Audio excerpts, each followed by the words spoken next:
the top stories of the day. Understand the issues that matter. This is Manila Bulletin News on Web. Your quick rundown of top news in the country and around the world.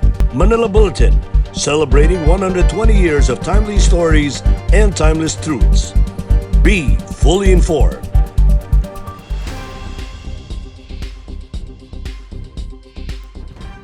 Hi, I'm Barbie Atensa. This is MB Now, and here are your news on web.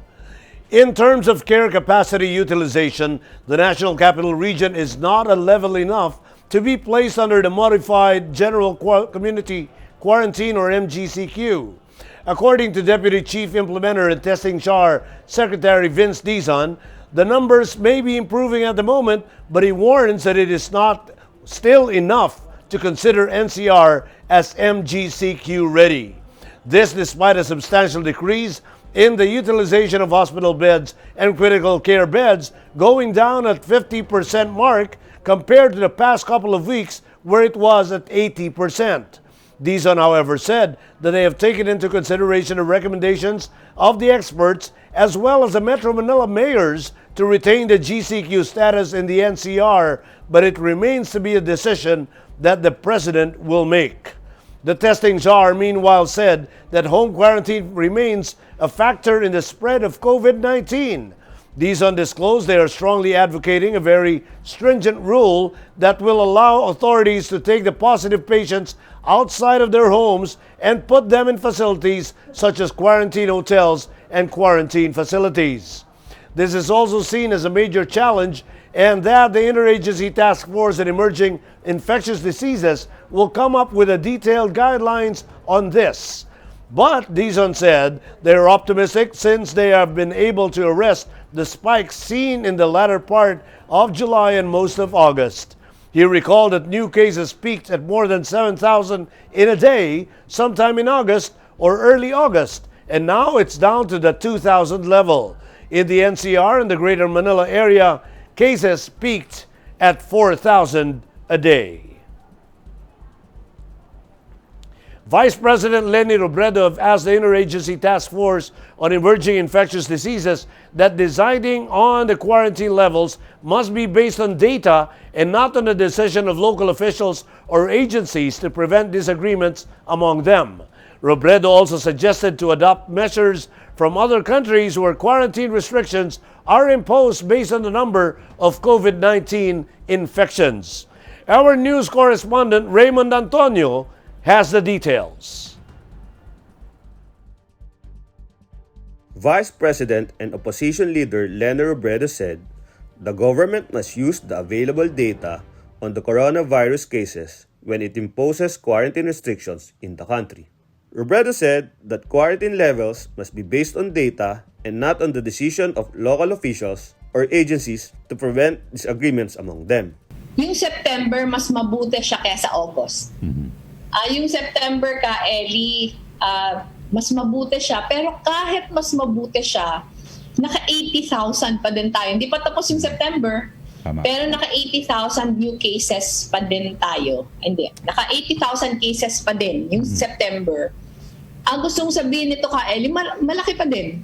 Malaki pa din yung kahit bumubuti, malaki pa din. Pero yung sa akin ka, Ellie, the Vice President suggested to the Interagency Task Force on Emerging Infectious Diseases to adopt measures similar to other countries where quarantine restrictions are imposed based on the number of COVID-19 infections. Sa ibang bansa kasi, lalo yung mga naging successful, hindi nakabatay sa desisyon ng leader kung mag-ECQ ba, mag-GCQ. Sa kanila kasi levels ka, Eddie. Level 1, level 2, level 3. Para sa kanila, automatic. Pag ganito yung numero, ganito yung level. Pag ganito yung numero, ganito yung level. Sa atin, parang isinasantabi yung numbers.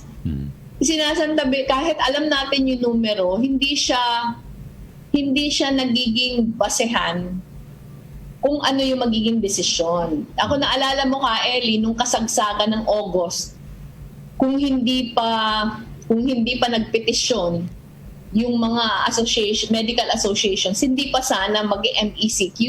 Tama. Pero nakita natin na nag-MECQ, nararamdaman natin ngayon na talagang bumuti. Most parts of the country are under the relaxed general community quarantine until the end of the month as the government seeks to jumpstart the economy. President Duterte will decide this week whether or not to change the quarantine classification in Metro Manila and nearby provinces in October. For MB Now, this is Raymond Antonio reporting. Following the speech of President Duterte at the United Nations General Assembly last week, Vice President Leni Robredo praised the president for raising the country's victory against China's claims over the South China Sea. The vice president said that she has been waiting for the president to invoke the 2016 Hague arbitral ruling for a long time.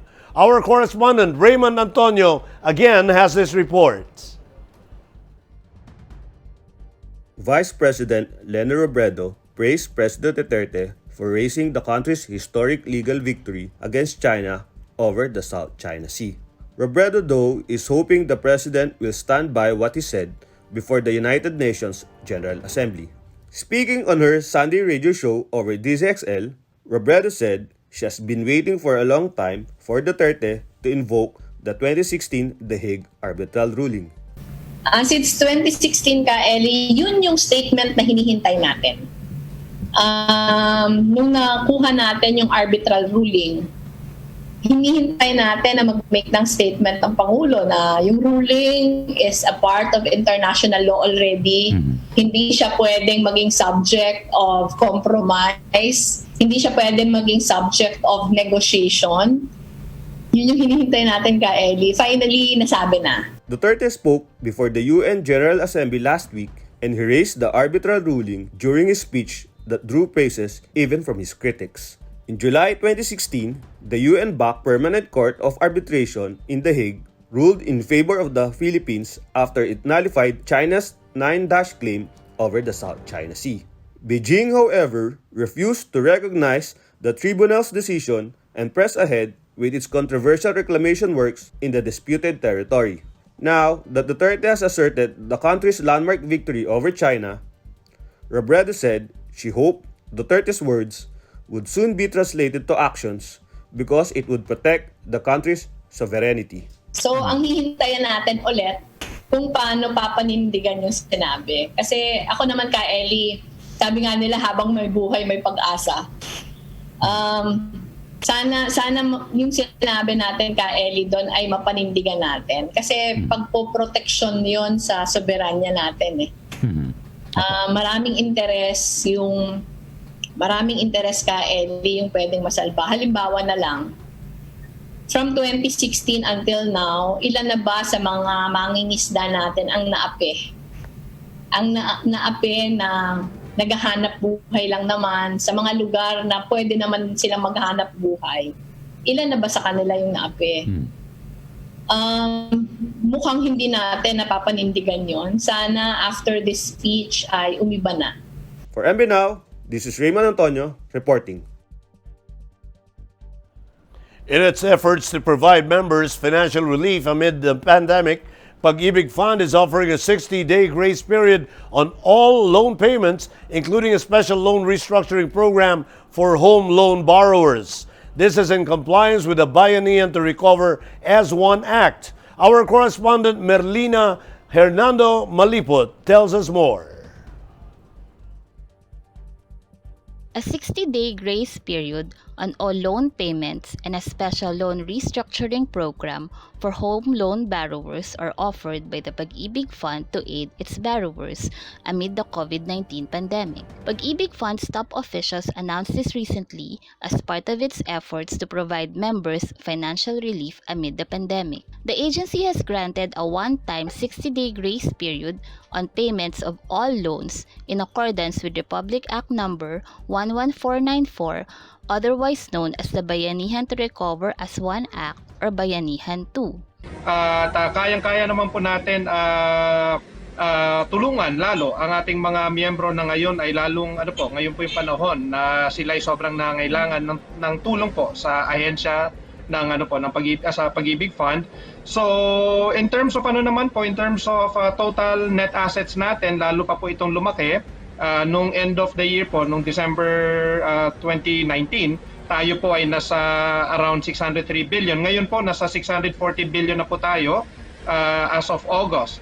While it continues to help its members who are currently experiencing financial difficulties, Pag-IBIG Fund Chief Executive Officer Ahmad Rizaldi Moti also encouraged borrowers, specifically those who are capable of paying, to continue paying their loans. Na lahat po ng housing loan borrowers natin na performing or updated as of March 17 po bale, nung magkaroon po tayo ng ECQ, meron po tayong listahan noon at patuloy po natin silang hinahanapan ng mga pamamaraan po para sila ay lalong matulungan. Meron po naman tayong programa sa Pag-IBIG Fund, yung tinatawag po natin na loan restructuring. Yun pong kung sakaling may mga borrowers po tayo na sa kasamaang palad, halimbawa ay nagkaroon ng pay cut, kung hindi naman po ay medyo nahihirapan na po sila. Dati po siguro ang pinili nilang loan term ay 10 years. Para po mas makaluwag, pwede po silang mag-request ng tinatawag natin na loan term, yung lengthening of the loan.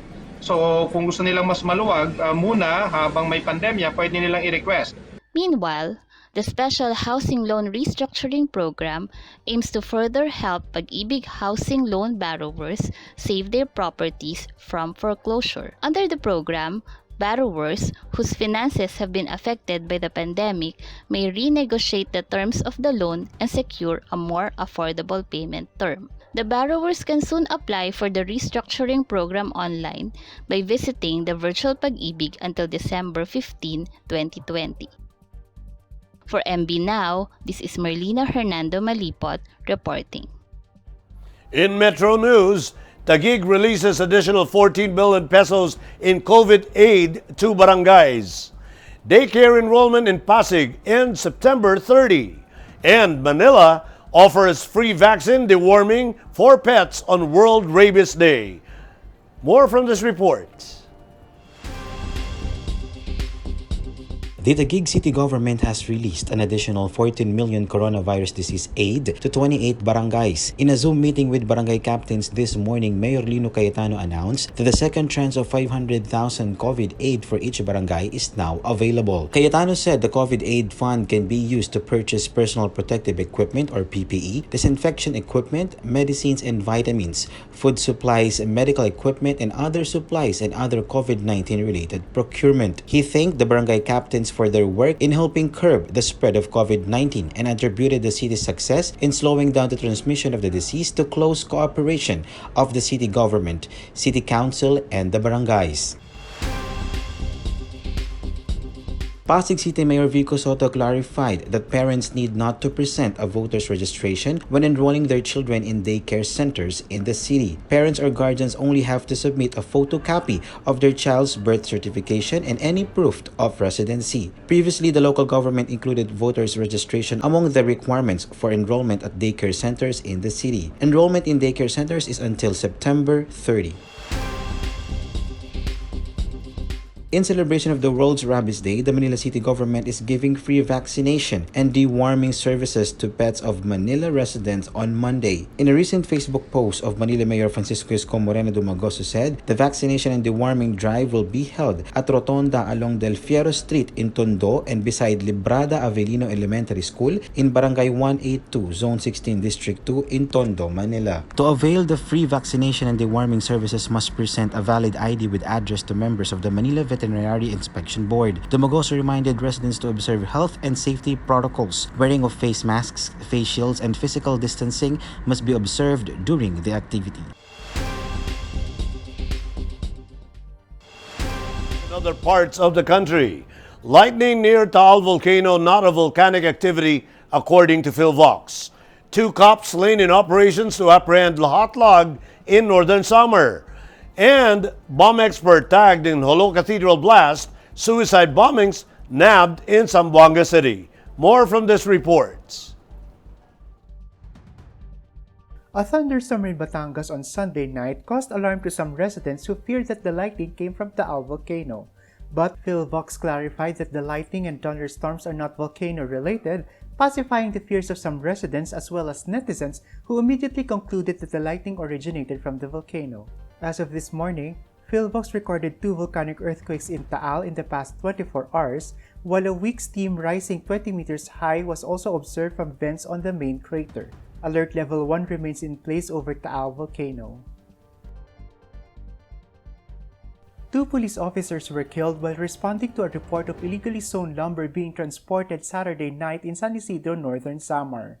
Authorities was able to intercept a motorized pump boat marked as Zerlin 5 while in the act of hauling and towing undocumented forest products near the shore of Barangay Balite of San Isidro. Patrolmen Jesse Golondrina and Fernando Velarde were wounded during the firefight and were rushed to a hospital in Calbayog City, but were pronounced dead on arrival. An estimate of around 500,000 pesos worth of lumber were seized during the operation. Police intelligence operatives in Zamboanga City have arrested an alleged trusted aide of top Daula Islamia Philippine contact Muzrimar Mundi Sawadjaan, who was tagged in at least 2 suicide bombings in Mindanao, including the 2019 Jolo Cathedral blast. The suspect was identified as Hashim Saripada, who uses the alias Ibnu Kashir Saripada.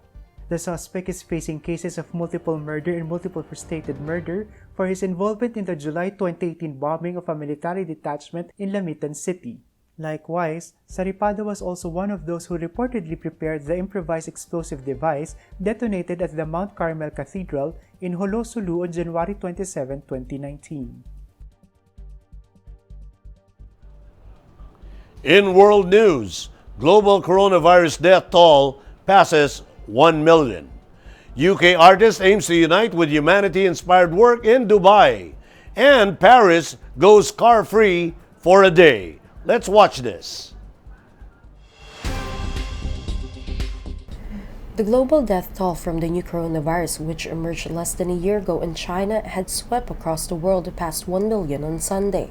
The pandemic has ravaged the global economy, inflamed geopolitical tensions, and upended lives, from Indian slums and Brazil's jungles to America's biggest city, New York. The COVID-19 had claimed 1,009,000 victims from 33,018,877 recorded infections, according to an AFP tally using official sources. The United States has the highest death toll with more than 200,000 fatalities, followed by Brazil, India, Mexico, and Britain. With scientists still racing finding a working vaccine, governments are again forced into an uneasy balancing act. Virus controls slow the spread of the disease, but they hurt already reeling economies and businesses. Mid-September saw a record rise in cases in most regions, and the World Health Organization has warned virus deaths could even double to 2 million without more global collective action. British artist Sasha Jeffrey paces barefoot back and forth across his giant canvas stretched across the ballroom floor of a luxury Dubai hotel listening to a young girl singing. She performed Friday on the almost completed canvas measuring just less than 2,000 square meters before it is broken down next week into 60 framed works. His goal is to set a new Guinness World Record for the largest art canvas and raise $30 million to fund health and education initiatives for children in impoverished parts of the world. The 44-year-old contemporary artist says he hopes to double that amount when parts of his Journey of Humanity work go up for auction in February 2021. In the heart of Paris, pedestrians, joggers, and cyclists take advantage of the lack of cars on the Champs-Élysées despite the rain for the 6th edition of the city's car-free day. The Paris authorities have announced for one day only cars will be banned in Paris. In previous years, all motorized vehicles are prohibited from driving, including two-wheelers and electric vehicles. Violators of this prohibition risk a fine of €135. Parisians and international tourists are invited to discover Paris in the new light. Since 2015, Paris authorities organize a car-free day in the city of Paris.